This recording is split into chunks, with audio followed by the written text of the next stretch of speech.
Hello, everyone. Welcome to another edition of In the Spotlight. I'm Mike Kenichi, and I'm real excited tonight because I've been a fan of this young woman for many years. We all know her as the lovable Olivia Walton, but she has done so many other things in her career, and we're going to discuss those tonight. It is my honor and privilege to introduce to you the legendary Michael Learned. And Michael, I want to thank you for coming on today. It's a real honor for me. Thank you. That's a beautiful introduction. I'm going to rub it in and keep it for a while. So, Michael, one of the things I wanted to ask you, I've been born and raised in Connecticut my whole life, and correct me if I'm wrong, but you grew up on a farm in Connecticut, correct? West Norwalk, yeah, West Norwalk. Wow. We were sort of between Darien and New Canaan, in the most beautiful bucolic part of Connecticut. I loved it. It's my happiest memories as a kid. Yeah. Right, and one thing about Connecticut. You get all four seasons. You get a fall, you get a winter, you get a spring, and you get a summer. So it kind of mixes things up. I always say to myself, I'm sure people who don't like the cold love living in Florida, but honestly, it's always nice to have a season each year.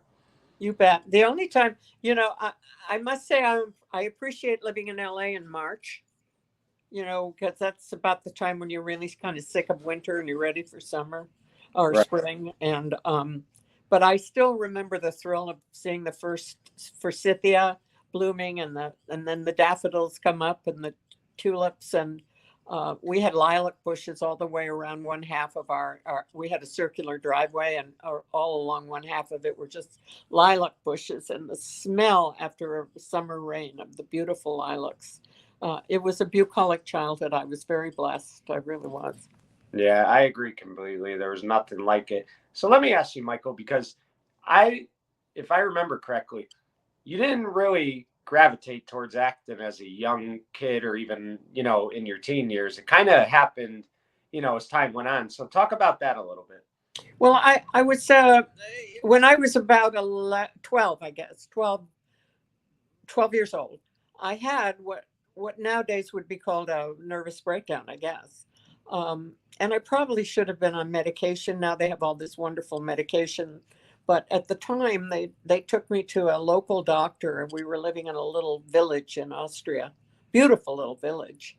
And they took me to a doctor, and she made me take my clothes off and walk around the room. How she could tell anything was wrong with me by that, I have no idea. But anyway, that's what she did. And then she said, well, this girl needs to be with people her own peers, because I loved ballet. I wanted to be a ballet dancer. So this doctor said, she needs to be with people who have interests. And this poor little village this beautiful village had just been through World War II. It was only 5 years after the war. This is 1950. And none of the kids there were really interested in ballet or any of the finer arts at that time. They were just happy they survived the war. And so my parents sent me off to boarding school in England. And that's where I became a special drama student. And I sort of won the drama cup, the school competition of the drama cup. And everyone was so surprised, including me. And one of the teachers said, you're not a very good dancer. Why don't you think about becoming a special drama student? So that's kind of how I started.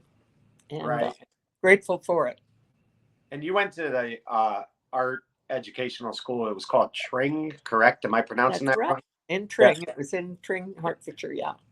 And it was an incredible place. Do you know anything about it? You seem like you've done your homework.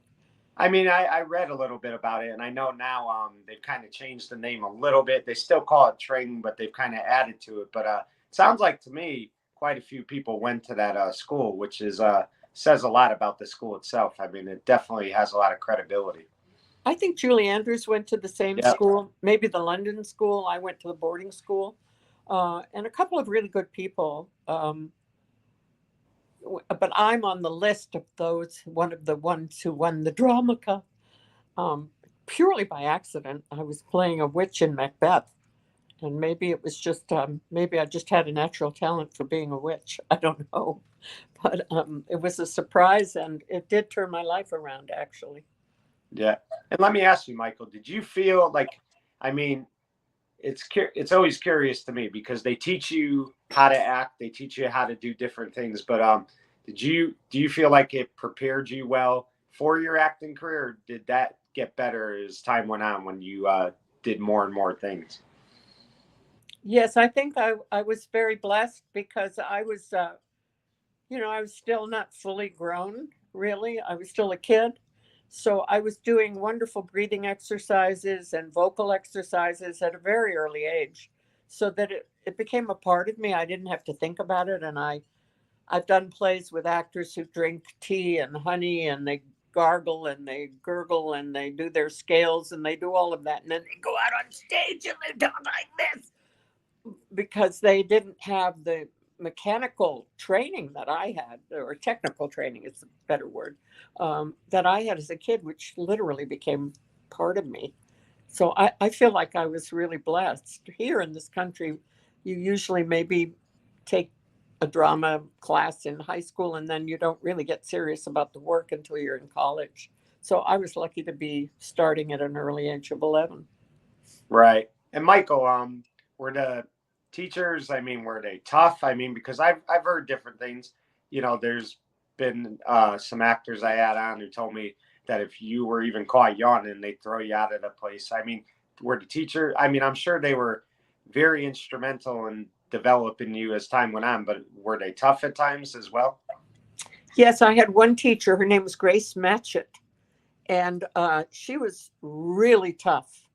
But somehow she always made me feel like I was.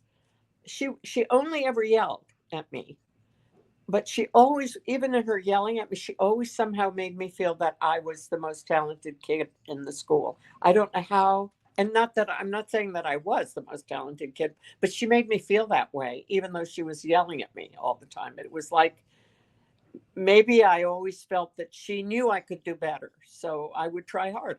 And she was very important to me in boarding school. I was miserable, and the only thing that kept me going were the drama classes, really.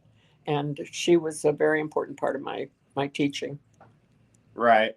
And the thing of it is, too, Michael, is I think sometimes people fail to realize the sacrifice that you make to get where you want to be, because you could go years and years and years without really getting anything, and you're just trying to find any small part you can. It's not an easy business. And I think sometimes people say, oh, look, he had it made, or she did it easily. It's never the case. It's always a hard process.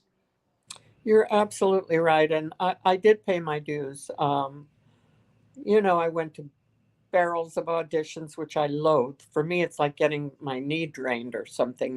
Going to an audition is terrifying. It's like operating on a baby without a medical degree. That's the kind of anxiety and fear that an audition brings to me. And on opening night, they say the amount of adrenaline coursing through an actor's body on opening night is the same amount that goes through a jet fighter pilot's body in battle.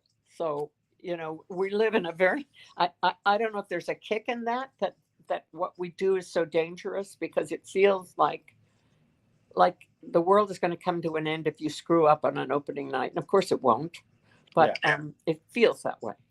Right. And you talk about opening night, and you talked about theater a little bit. There were a couple of productions you did in the 60s. One in particular was on Golden Pond, and then another one was Driving Miss Daisy. And here's the thing, Michael, that I always say is that when you're, doing a sitcom or a TV series or a film, everything's recorded. You could mess up quite a bit, and they won't air it till you get it right. They'll make sure everything's right. They'll edit it. But when you're doing theater, there's no margin for error. I mean, you have to go out there night in and night out, and basically you have to be perfect, which is sometimes, asking a lot from anybody. And it doesn't always happen. I'm not sure that perfection is even, I think people love you sometimes for your warts and your failings more than they love you for your perfection. But to see a good actor or a good actress giving a brilliant performance is something you never forget. At least I haven't. I've seen some incredible acting and in my time, and I've never forgotten it. It gives me goosebumps when I think about it still. And I've worked with some wonderful, wonderful, wonderful actors. Christopher Plummer and Jason Robards, and people like that who are just the greatest actors in North America, I think. Right.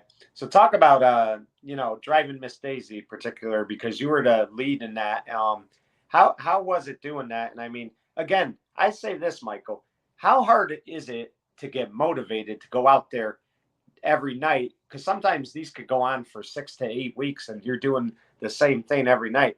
How is it hard sometimes to go out there every night, or are you just having so much fun with it that it's a rush each time you do it? Well, it's always a bit of a rush every night.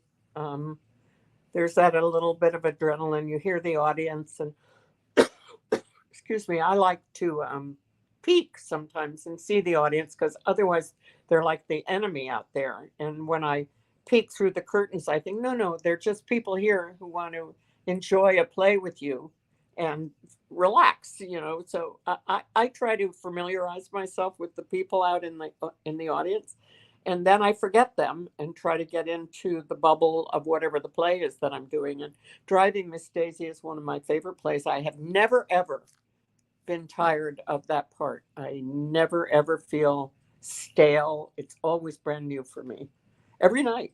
Because a lot of it is dependent on the actor who's playing Hoke. And if you're lucky enough to have a good actor, and I have worked with some very good actors playing Hoke, you really are just kind of playing off each other. And that is an actor's dream. Right. Now, which one do you prefer, Michael? You've done both. You've done, the big screen, you've done series, and you've done theater. Which one do you love more than the other, if you had to pick?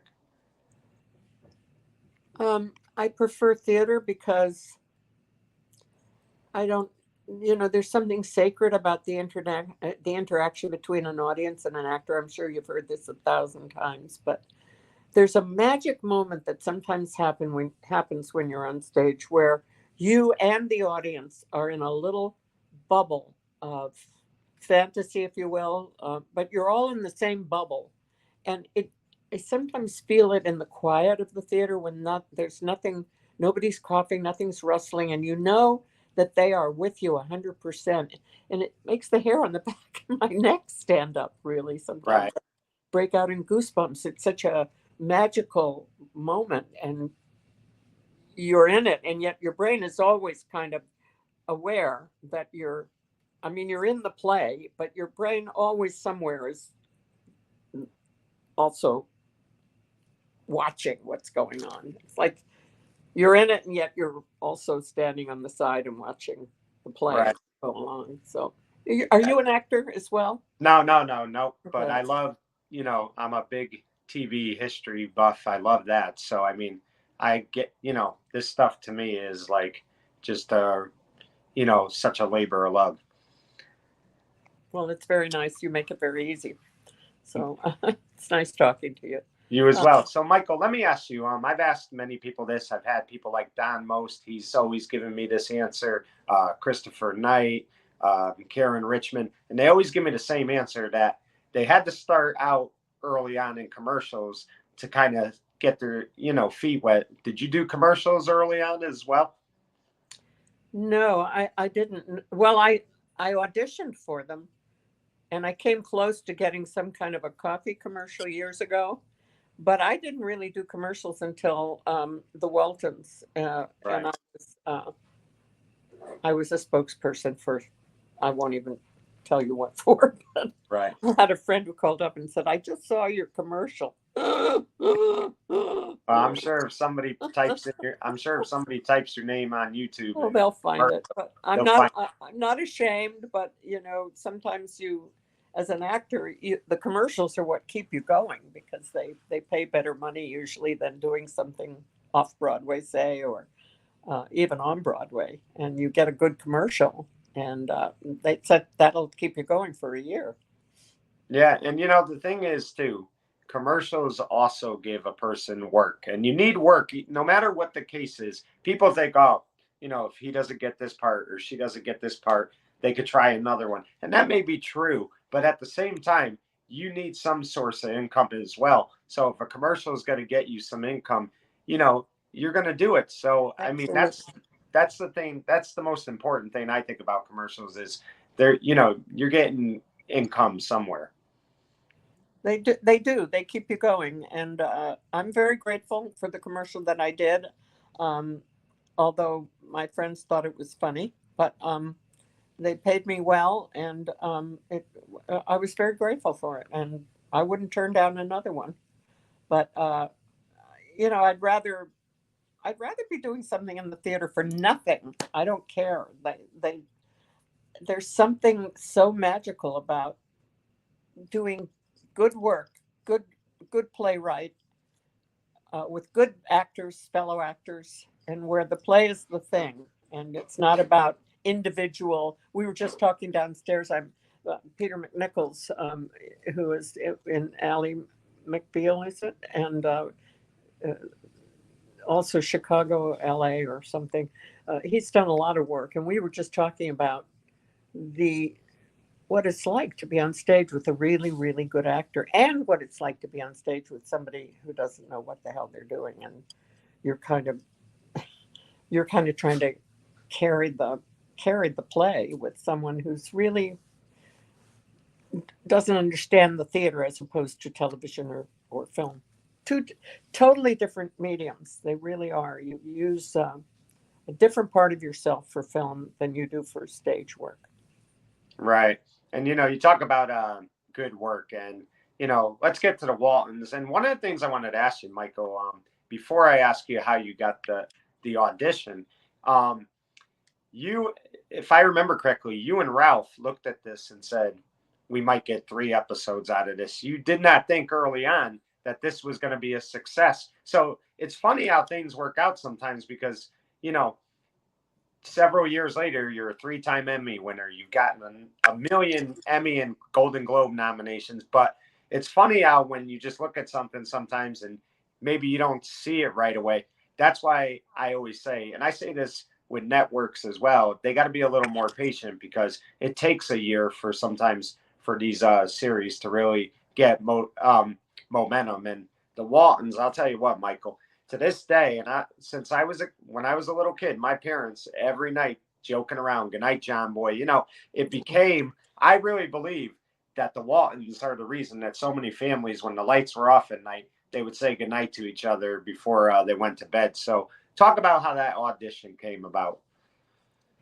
Well, I knew a woman who was the head of CBS casting who used to come up to see plays in San Francisco when I was with the American Conservatory Theatre.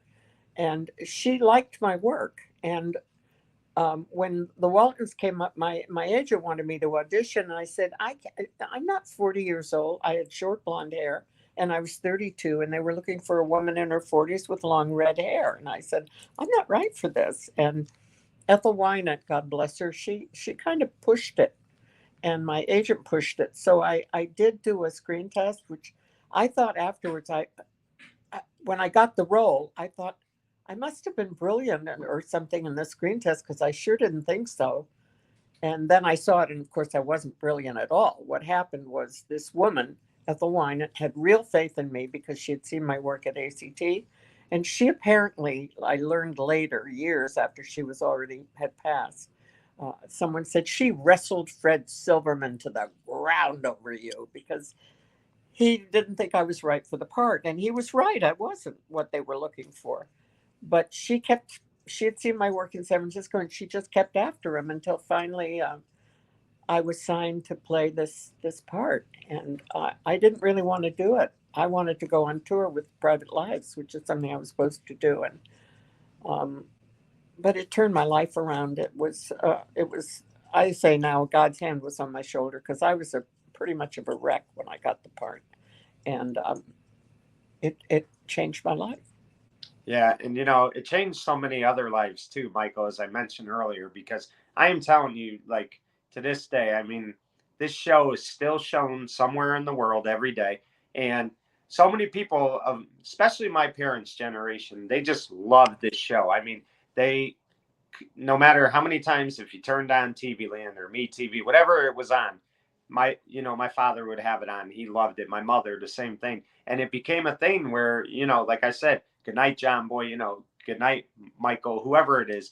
They would say that, as like a sign of respect because they love this show so much. And I mean, the writing was so done. It was done so well, Michael. I mean, it really was. And I mean, there was a little comedy in there. There was a little drama. There was some happiness. There was some sadness.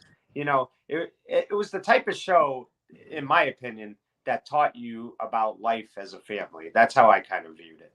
Thank you for saying that. That's I hear that a lot, and I'm very honored and humbled to have been part of it. I complained a lot at the time because the hours are very, very long on a 1-hour show. A 15-hour day is not a long day. It's an average day, and 12 hours is a short day, and sometimes it's longer than even 15 hours. So it's exhausting to do an hour show, and the worst of it is if you have nothing to say. And I said to Earl once, can't you just give me something to play, an attitude, anything? I don't need lines, but just Olivia has to have some kind of an attitude about whatever's going on. And he said, we just want your presence on screen. We want to have the mother in the shot somewhere so that people are reassured that Mama is still around. And I understood that. And then they worked really hard, the writers, to give me something to play. And I really applaud them and appreciate the fact that they worked very hard to make Olivia have a life that wasn't just being a mom, your average nice mom, Right. And Michael, you talk about the grueling hours and stuff like that. And what people don't realize either is nowadays, a lot of TV series do about 13 episodes a year. That's become the new thing, especially dramas, 1-hour shows. You probably did 25 to 30 episodes a year, correct? We definitely did 22 and sometimes more. Yeah. We worked hard. We did work hard. That's year round. I mean, the only time the Waltons wasn't on when it was live or, was the summer. So, I mean, basically the cast had maybe 6 weeks off if they were lucky. So, yes. It wasn't a long time. So they were grueling hours. But I think about your character and how she was just loved by everybody on that show was loved. I loved the grandfather on that show. Broke my heart when I had realized he passed in real life because he was so lovable. But everybody on that show, but really your character, I mean, she was everybody loved Mrs. Walton. They really did. And when you think about it, Michael, you were on that show for 7 of the 9 years and you won 3 Emmys and you were nominated, I believe, for 6 of them. So 6 out of 7 years, everybody realized and recognized the type of job you did on that series. That's so kind of you to say. I really, I look back on it with such enormous gratitude. I was a complainer at the time. Richard Thomas, who is a very dear friend of mine, said, when we were doing the show, I never understood why you were sometimes so cranky because the hours were so long. And he said, now that I have kids of my own, I realize that you were torn because your own kids were at home waiting for you. And you were spending 15 hours with kids that weren't your own blood. So that was my struggle at that time. I don't mind spending long hours now. But as a mom, I often, I would promise the kids I'd be home by 4 and then suddenly it would rain and the schedule would change. And I'd have to call them up and say, I can't take you to the dentist. And then I'd make arrangements for them. But, I was torn is what I'm trying to say. And now I love spending time on a set. I can spend hours and just enjoy being with my fellow actors and doing something, exploring something new. But for them to work so hard to give me as a character something more than just stirring the soup spot and saying more time for bed kids, time for bed kids or more coffee John, which I said a lot, but they gave me a lot more to do as well. So I'm deeply appreciative of that. Yeah. Right. And I think, Michael, for a show to work, the cast has to have good chemistry with each other. And you had great chemistry with everybody, but especially with Ralph. I mean, Yep. you know, when you looked at Olivia and you know, John, you felt like they were a happy family. They were a happy couple. You know, yeah, you just loved, you wanted those. That's what you wanted your parents to be, was, you know, Olivia and John. So talk about working with Ralph a little bit. Oh, he was the best. You know, Ralph was a very complicated man. He was a good man. You know, he was actually had been a minister, and how he got into acting is, I have no idea. But he and I would go out to lunch, and we both drank together. And then Ralph told me one day he was getting sober, and he made me come with him to a 12-step program, and I got sober. So the two of us used to go to lunch and kind of bounce off the walls a little bit on the way back onto the set. This is very, very early on in the show. And suddenly we both looked at each other and we thought, we're playing the mom and dad of America here. We better get our acts together. And so we did. And we loved each other, but we never went beyond a spiritual love. And we thought about it at one time when we were both single and kind of lonely, but we looked at each other and went, nah, this would never work. And so thankfully we were spiritual lovers rather than, you know, the other. Right. So I mentioned your 3-time Emmy winner for your work on that show. But talk to me about the first night you won that Emmy, the first one you ever got. What was that feeling like for you? Because I got to believe, Michael, that, you know, you're acting all the time, so you can't get caught up in awards. But when you win something that is pretty much the biggest thing in your line of work, it had to be a tremendous feeling for you. It was over the moon. I can't even begin to tell you what a thrill it was, because I went there all dressed up, you know, in clothes I normally would never have worn. A beautiful Bill Blass dress with feathers on the bottom and a feather boa, which I had to take off because the feathers kept getting in my mouth. But it was a lovely dress. And I was just having a blast just being there. And with my son was my date. And, you know, I was just enjoying everything. And then suddenly the best actress came up and I'm having a good time. And they mispronounced my name. So they were saying, and the winner is and my son is looking at me and I'm looking at him and I'm suddenly going, oh my God, I think that's me. And the terror of going up there and accepting it and having to speak was one thing. But the excitement of calling my kids afterwards, you know, I stopped at a payphone and called my kids. There were no cell phones back then. And I just said, and they were just over the moon. It was the most exciting thing I think that's ever happened to me, really, other than having my babies. But it was a really thrill of a night, and never. It always is. Who doesn't like being a winner, especially when you don't expect it? When you don't expect it, and suddenly there you are. And after that, it became, oh God, I hope I don't win because I won't know what to say, and I'll forget who to thank.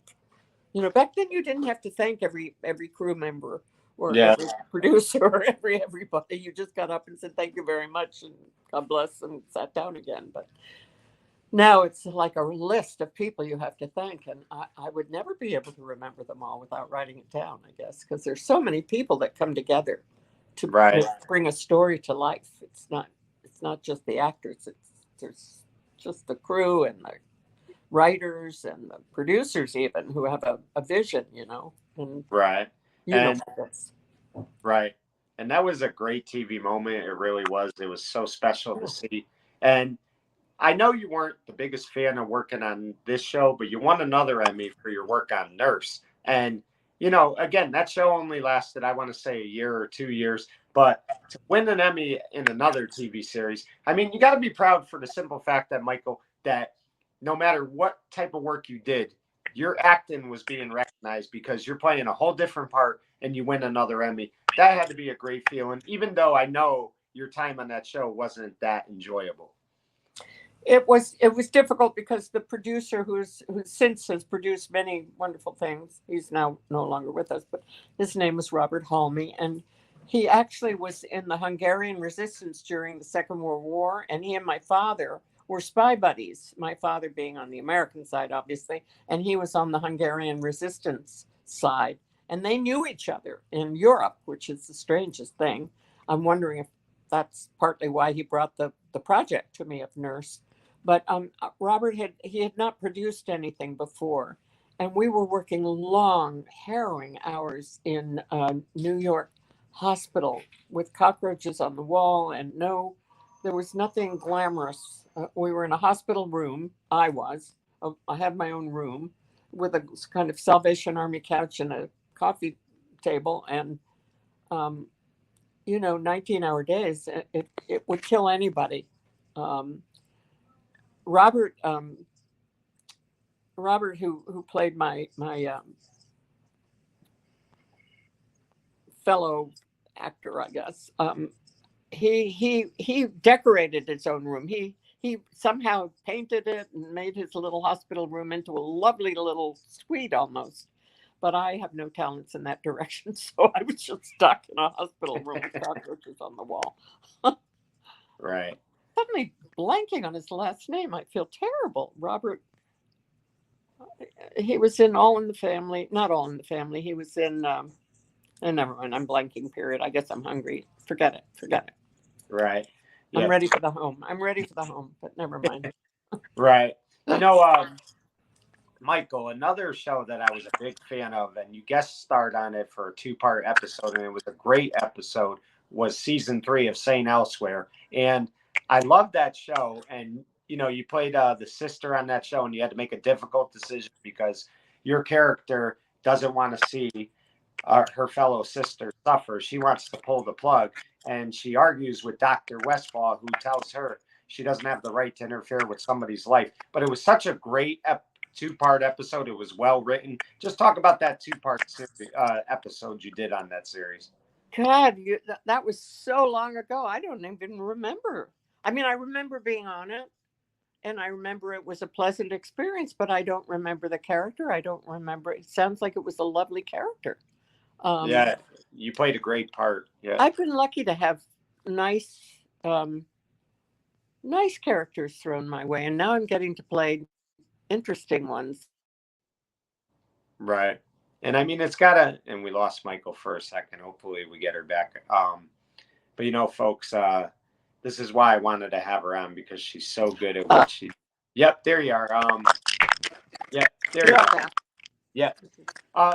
But Michael, I'll just try to refresh that episode a little bit. But basically, your character and her fellow character in the show, they get in a car accident, and the other sister is declared brain dead. And being part of the church, and you don't want to see somebody suffer, your character wants to pull the plug, and Dr. Westfall is against it, and the two of you kind of argue about it. But at the same time, the two of you had respect for each other. It was just a great 2-part episode. So I would encourage you to watch it if you can. It's the series is on Hulu, because it would take you back, and I think you would enjoy watching. Oh, thank you. I will. My husband will watch it with me, because he had never seen the Waltons anything. He was a gay. Yep. We lost her again. I'm sure we'll get her back, folks. One thing about these Zooms is that they could either work sometimes or they can't work, and sometimes you lose people. But as you can see, Michael has been a tremendous guest so far. She's been a lot of fun. She's just a credit to the industry, and it was so important for me to interview her, because she just is a talent like nobody I've ever seen. I mean, the Waltons speaks for itself, but hopefully when she gets back on, we're going to talk about a couple other things she's been doing, because she is just so gifted as an actress. I mean, look at her, look at the body of work. I mean, she's been doing this for 60 years now, and she hasn't missed a beat. I mean, she's still tremendous at what she does. She just has a talent, and I hope we get her back. Like I said, the one thing about when you do these Zooms is, your computer, your phone, whatever you're using, sometimes it just can give you problems, and it doesn't always cooperate. And when it does that, it could be annoying, but it's just something you deal with. But I'm sure she's going to get back on here. I think she Oh, just there has you to. now. You're back. Wait a Yep. second. Now I don't know Yep. if I can find. I hear your voice. I just don't see you yet. Okay, so we lost her again. Hopefully we'll get her back. But I'm really enjoying this interview. I think she does just a phenomenal job. I mean, I knew she'd be so much fun to interview, and she hasn't disappointed once. She's just very good at what she does. And I mean, if you watch the Waltons, think about the Waltons at the time when it was on. I mean, they dealt with a lot of things, and it really the premises of the show. I mean, it revolved a lot around John Boy's character, but it was about the Depression. I mean, that was the time frame that they focused on, and you know, who didn't want to be the Waltons? Honestly, I mean, you remember one time George Bush when he was doing one of his presidential speeches, he said, "We need more families to act like the Waltons and less like the Simpsons," which, you know, they did a little comedy thing afterwards to kind of poke fun at that. But what he was really saying is that the perfect family in America, if you're going to take after any family, you want to take after the Waltons. And I definitely agree with President Bush because it was just a phenomenal show. And that's a credit. A lot of that is a credit to Michael because, you know what? The mother and the father, they are going to kind of set the example for how these shows go.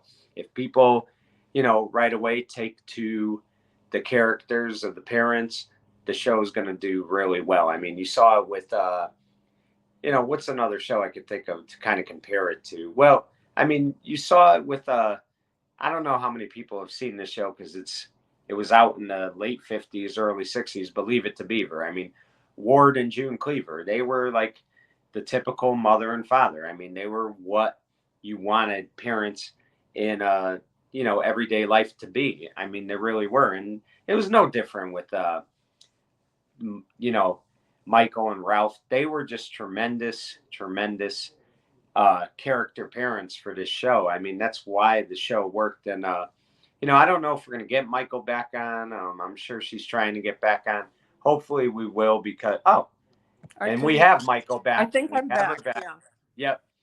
Yeah. Sometimes, Michael, I was telling the audience too that sometimes with technology, it could be great or it could be frustrating. So no harm, Sorry, no I foul. don't know what happened. Yeah, it's okay. So, Michael, one of the things I wanted to talk to you about because I am just fascinated by this. Now, my mother got diagnosed with multiple sclerosis in 1986. She lived with it till the time of her death, which was this past December. And I saw every day the struggles she went through. So when I'm, you know, looking at our crossroads, you know, it's about Barbara and her husband, Bob, and they're petitioning the courts for guardianship of 6 orphans. It really inspires me for the simple fact as well that Barbara, you know, in a lot of ways, that's what my mother was like. My mother never stopped being a mother, a grandmother, a daughter. She, even when she was bedridden, she was still all those things. And that's kind of how I look at Barbara's struggle. So this really hit home to me, and I really enjoy this. So talk about that a little bit. Oh, that was a wonderful experience. First of all, to work with Pat Boone, because I was a big fan back in the day. And he's the loveliest guy and Yeah. a good actor. Very professional, very gracious. And it was a 1 day shoot for me. I just had the 1 day, but it was a happy day for me. I don't always come away from a shoot saying that. All I know is the crew, Pat, the director, we were all in the same bubble at the same time, and it was a lovely shoot for me. I spoke to Barbara myself, and she had challenges, but you would never know it speaking to her. She just had the greatest sense of humor and warmth and openness. I thought that's how I want to play her. I don't want to play that she's a victim or that there's anything that she can't handle, because the feeling was she could handle just about anything, even if she was in a wheelchair. Right. And I mean, it's just a tremendous story. But what's amazing to me, Michael, is you and Pat had been in each other's presence many times over the years for several years, and yet this was the first time you ever worked together. That's pretty ironic that it took that long for you and him to both be in something together. Well, I think, he was best known for singing back in the day. Yeah. Back in, the 60s and early 70s. And then he became a wonderful actor, which he really is. And he's fun to work with because he's very present. He's very available emotionally. He's just right there with you and for you as a fellow performer. So I enjoyed working with him very much. I wish it had been more than a day, but it was just a lovely day, and I'll never forget it. And he's a good actor. He's very present. He knows his lines. Very professional in a kind way. He's not a snob in any way. And yet with his career, I was a big fan back when he was singing. And now I'm a big fan of him as a human being because he's a lovely person. Right. And it was just a great story. Like I said, having my mother who had dealt with multiple sclerosis her whole life, this was really something that, you could look at and say, you know what, this is exactly what she did every day. She didn't ask anybody to feel sorry. Amazing. Yeah. It really it's hard enough to be a mother anyway, let alone with a challenge like MS. And how did you handle that? As a kid, that must have affected you on the days he was having a bad day. Me and my sisters, we saw it. Gradually we saw her getting worse and worse. It got to the point where she was having to hold the walls to walk. And then eventually she had become wheelchair bound. And unfortunately, the last probably 20 years of her life bedridden. So it was really hard to see. It's a terrible disease. People don't realize just how bad that disease is. It's awful. Yeah. I can't imagine a worse fate than being bedridden for 20 years. Yeah. Your mother, God bless her, and God bless you as kids. I'm sure you were very, very loving and caring for her. But bedridden for 20 years, I don't know. I don't think I'm brave enough. Yeah, it's definitely a hard thing. One of the other things, Michael, that I really enjoyed you in, there was a soap opera called One Life to Live and also All My Children. And you kind of did the crossover storyline. You were Judge Helen Turner for that Baby Switch, which was huge in 2004. It's hard to believe it was 20 years ago. But just talk about that a little bit, because that had to be fun in the sense that you just had to sit and kind of, pretend to be a judge and watch these actors work, and you would occasionally throw in something. So that had to be enjoyable to do. That was an easy gig. I had to cheat. I had a little cheat sheet next to me for the lines. I don't know how those actors do it. I swear to God, they have to learn pages. It's not like they're learning 2 or 3 lines like More Coffee, John, and Time for Bed, Kids. They're learning pages of dialogue every night. And then they come into and they're on the set and they start, and it's seamless. They just seem to know who they are, who their character is, and what is demanded of them, and they do it. I think Jane Elliott, my friend, got me on General Hospital. Yeah. And I played a cancer patient, I think, in that. Right. And she was a fun character to play, even though unfortunately she had to die at the end. But she was a really, I was grateful for that part. I thought she was a great person of great spirit. And I enjoyed playing that role. And Jane Elliott, who is a personal friend, was responsible for me getting that role. Yeah, and Jane is a tremendous actress. And it's always good.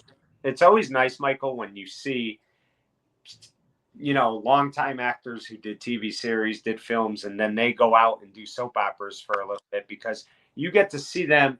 You see soap operas sometimes leave soaps and they go on to the next thing. But it's always cool when you see people like yourself go into soap operas, because you kind of get to see them in a different light. You get to see them on daytime, Yeah, and you really realize how hard they work. But I guess after a while, they know if you've played a character and you know the character, that helps, because a lot of time as actors, we have rehearsals so that we get to know who are we trying to represent? Who is this person that I'm trying to be? And it takes a while to get to know that. And so I guess a lot of these actors who play, like I got to know Olivia very well as a character because I was playing her for 8 years, really off and on at the end. But these soap opera actors, they have reams of lines to learn every night, but they do know who their characters are. So they've at least got that going for them, but it doesn't mean they don't have to learn those lines. As the judge in the first one that I did, I had the script next to me. I couldn't memorize it that quickly. So I was cheating. I had a cheat sheet.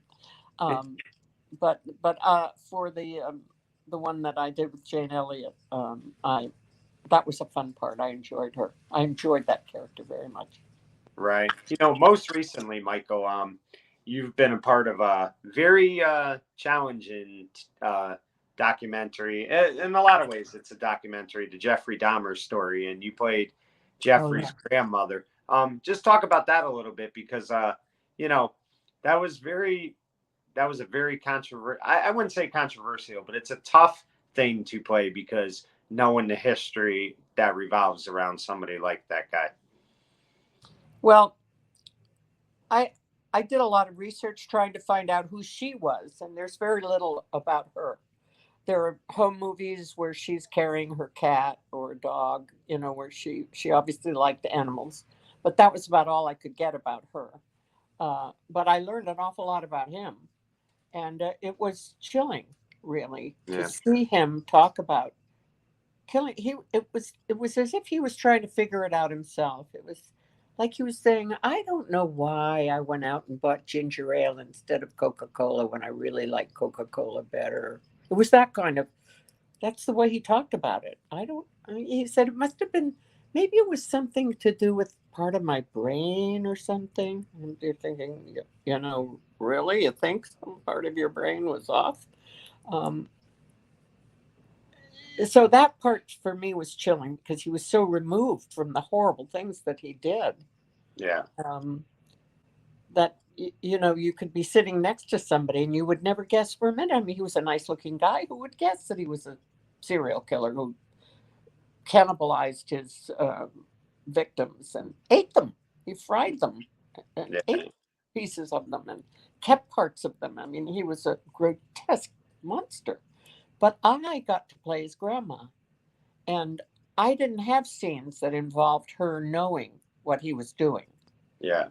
And there's one scene where he brings body parts up and drags them through the kitchen in a garbage bag, where she's completely oblivious. And I'm thinking, how can you be oblivious to your grandson if my grandson was dragging body parts through the house, I would know it. I would know it. But apparently she was oblivious, and he, she loved her I came home one day after shooting, and my grandson answered the door. He was living with us at the time, and I thought, he's the sweetest, most beautiful human being that ever walked the face of the earth. And I thought, what would I do as a grandmother of my beloved grandson if I suddenly discovered that without my knowledge he was out there killing people? I would never get over it. Yeah. I would never be able to come to terms with that. So luckily I haven't had to. But for her, I don't know how she must have been in intense denial. That's all I can think of. Yeah, really true. And the thing is, when you watch it, it's just crazy to think that there was the one lady who tried to warn the police that something was off about this guy. Something Neely was Nash off. played that part. Yeah, and something was off about his place.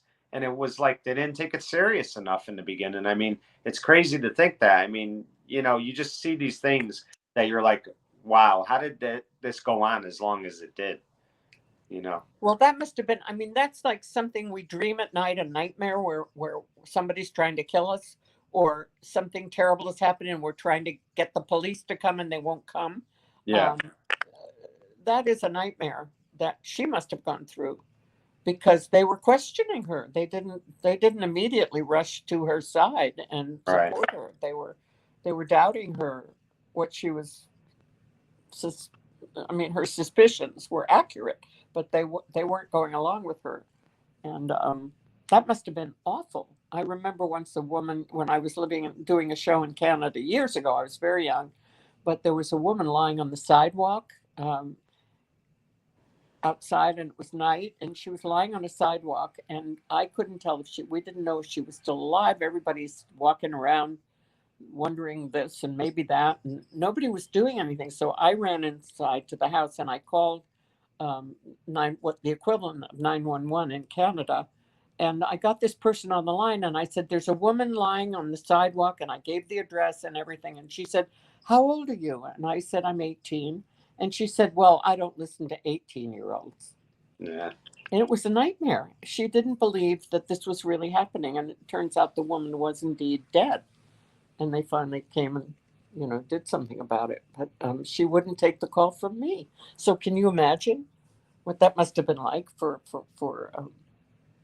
the Neely Nash character? This woman who was knowing this was going on in some deep way, she knew, and nobody would believe her. I can't even, terrible. Yeah, it really is. So, Michael, before we go, let me ask you, what would you say has been the most gratifying thing about your career, if you had to, or rewarding, one or the other, if you had to pick one thing? Well, the Waltons was a gift. It was a gift with grind, but it was a gift. It was hard work, but it turned my life around, and my kids. It allowed me to put my kids through private school and pay for braces. And, I wasn't making any money. I was making theater money, which is not enough to really live on most of the time unless you're doing Broadway. And it was like the hand of God was on my shoulder, because I was kind of a wreck. I was going through a divorce. I didn't know, I was just kind of out of it. And somehow this marvelous woman who went to bat for me, and Earl, and, I just had no idea that the character would have the impact on the public that it's had. And when people write me letters and say, you taught me how to be a mother, and I think to myself, no, I didn't. My character did, but it's still very humbling and very gratifying. It really, really is. Right. Well, Michael, I want to thank you for giving me a few minutes today. It was a real honor for me, and congratulations on what has been a wonderful career. And thank you for giving fans like myself so many great memories over the years, because you're a credit to the business and you're one of those real good people in life. So thank you for giving me a few minutes today. I've been a very lucky woman. Thank you so much. It was really fun talking to you. Thank you. Well, folks, there you have it. And, Tina Turner once had a song called Simply the Best. You could dust off that name for Michael Lernon. For In the Spotlight, I'm Mike Kenichi saying good night, everyone. Bye-bye.